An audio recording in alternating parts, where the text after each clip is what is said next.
Tunda na shiga gidan kakana bai sake tunanin yin aure ba. Yana da ma'aikata da yawan gaske a cikin gidansa. A cikin ma'aikatansa akwai masu lura da kicin da masu wankin riguna, akwai masu lura da tsaftar gida irin su shara da gyaran fulawa da kuma direbobi har guda uku. Yawancin zaman kakana ya kasance rabi a Najeriya, rabi kuma a ƙasashen ƙetare. Ya haɗa ni da mai lura da ni da kuma direba na mai kai ni makaranta da kuma ina son zuwa yawo daren da yake gari. To ba ma rabuwa. Kullum ko muna kallon labarai na CNN a talabishin ko muna kallon fina-finan yara na Tom and Jerry. Yana yawan zolayata da cewa shi ya zaɓa mini suna Ahmad. Don ko ina na je nawa suna zai yi bambanci da sauran jama'a. Yana yawan kirana tsoho ko Ahmad uku, ma'ana Ahmad ɗan Ahmad jikan Ahmad. Yana da yawan sa ni in riƙa wasa da gashi kansa a duk lokacin da yake kallo.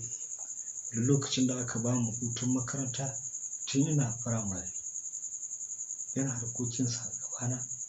Yana ce mini kullum in rinƙa lura da fuskar mutane da yake harkoki da su don wataran da ni za su yi harka da ni ne mai cin gadansa.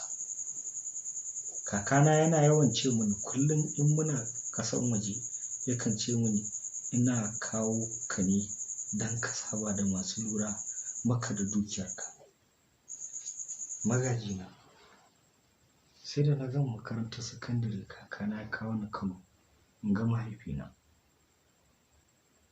Ya bar ni a kan in yi ko wata biyu da babana. Da na dawo gida ban samu matar babana ba a gidan.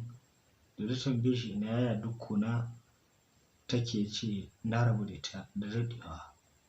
Mun yi kwana biyu kawai a Kano da mahaifina tun kafin in fara fita yawo in ga su abokanaina na da na daɗe ban gan su ba domin na san yanzu mun manta da juna. A kwana ta uku babana yana shirin fita kenan muka ji sallama. Ba ko musu muryar kakana na ji. Kawai na ruga muka rungumi juna. Ya shiga ya zauna bayan an gaisa kakana ya murmushi ya ɗaga fuska. Ina zaune a kusa da shi ya ce wallahi Alhaji Ahmad za ka yi haƙuri. Kwanan nan ina gida har na tsawon wata biyu tun shekaran jiya ban san me ke mun daɗi ba. Ni kaɗai kawai a cikin gidan nan ba abokin wasa. Sauran mutane duka ma'aikatana ne. Ba ni da hanyar wasa da su. Babana ya ce ka kwantar da ni. Ya sake dariya ya ce ina so in koma da tsoho mu je mu yi ta wasan da muka saba da shi har in gama hutuna. In ba haka ba ciwon hawan jini zai kama ni. Gashi tsoho ya fara kama ni. Yana faɗan haka ni ko na kwashe da dariya na ce mashi yau kam ka yarda kai ne tsoho abin mamaki. Ya ce a wannan hirar ba tamu da kai ba ce a gabanka ni da kai ne tsoho. Kai da baka iya ko gudu.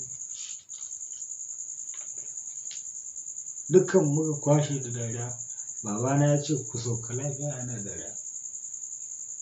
Tunda muka koma Abuja ran nan mun kwashe wata biyu kullum muna tare da kakana ba mu rabuwa. In ba ma gida muna wasa kamar yara ko kallo to muna wurin wasanni amusement park har wata biyu ya ƙare. Ko PA na shi ya zo da wani labari baya saurara masa kawai ce masa ni ina hutu.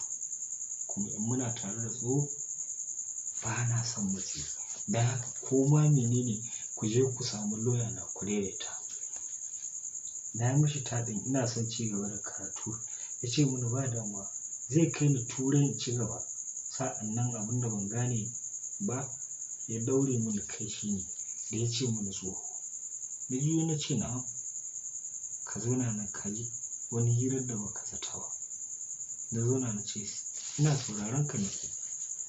Ya ce ka taɓa tunanin don me ake zurfin karatu a duniya? Na ce rayuwar mai ilimi yana daɗi don ban san me zan ce ba.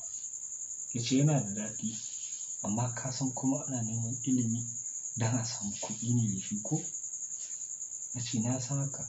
Ya ce to ai kai Allah ya yarda ya baka dukiya wanda in Allah ya yarda za ka kwanta ne kawai masu ilimin su taimaka komai da komai kamar yadda ranka yake so. Ba sai ka yi wahalar dogon karatu ba. Tunda ka samu na karatu za ka karanta kuma ka rubuta kuma ka yi magana mai kyau. Kawai da ka ɓata lokaci a makaranta gwara ka natsu da koyon kasuwanci. Ni ko ban yi masa musu ba. Kawai na ce mishi tsoho ko me ka ce daidai ne, na yarda me ranka biyu. Shi ko ya dariya ya ce kakana na kaina kana tsoho. Bayan wannan hira muka ci gaba da walwalarmu muna cashe rayuwa. Bayan wata 2 da sati ɗaya kakana ya ce mini gobe tsoho za ku raka ni airport zan je can Turai amma ni kaɗai ne zan bar ka gida. Bayan na dawo muna da wani gagarumin biki a gidan nan. Washe gari da ni da direban muka kai shi airport muka yi sallama ya tafi. Mu ko muka dawo gida kullum da safe da rana da dare muna magana da shi ta waya. Har wata rana bayan sati 2 ya ce mu da gobe ku jira da airport zan dawo. Kuma ku share ɗakin baƙi ku gyara mana inda baƙi guda 2 tare da ni. Washe gari jirgi na saukowa na hango kaga na tafi tare da turawa guda 2. Sai da na matsa kusa na gane su. Ɗayan lauyansa ne a Switzerland, ɗayan kuma manajansa ne mai lura da dukkan harkokinsa na can Turai. Muka ɗauko su muka dawo gida ƙarfe 2 na rana. Muna isowa duka suka shiga ofis ɗinsa na gida inda yake gudanar da harkokinsa. Muna nan har na ga la'asar ya yi na fita na basu. Su ne ba su fita ba har dare lokacin kwanciya. Da safe an tashi an gaisa da juna mun ci abinci karyawa na safiya. Bayan an gama ciye-ciye kakana ya ce mana kar in fita in yi nisa. Ƙarfe 10:30 za mu yi mitin. Ban fita ba na zauna ina jiran lokaci yayi. Na ga manajansa na Abuja da lauyansa da PA ɗinsa da kuma manajansa na Lagos duka sun iso sun shiga. Ni ma na duba agogona ƙarfe 10:15 ta yi ni ma na shiga na zauna ya ɗau waya ya kirawo direba na ya ce masa yanzu ya zo ya same mu. Can anjima ya shigo kakana ya ɗau wata ƙaramar na'urar kwamfuta mai ɗaukan hoton bidiyo ya miƙa wa direba na ya ce masa ina son ka ɗauki hoton duk abin da za mu yi da zancen da muke a nan. Kuma ka tabbata komai da aka ya ɗauko. Ya ɗauki na'urar kwamfuta laptop ya sa a gabansa a tebur ya kunna. Ya ɗaga ido ya dudduba kowa yana na ya dube ni ya kashe min ido ya yi murmushi. Ya ɗaga hannu ya yi tafi yana cikin farin ciki ya ce gentleman it is time. You are all welcome. Yau kowa maraba da turanci. Masu sauraro a nan za mu kawo ƙarshen zango na 6 a cikin littafin Gaiwa. Da izinin Allah subhanahu wa ta'ala za mu ɗora.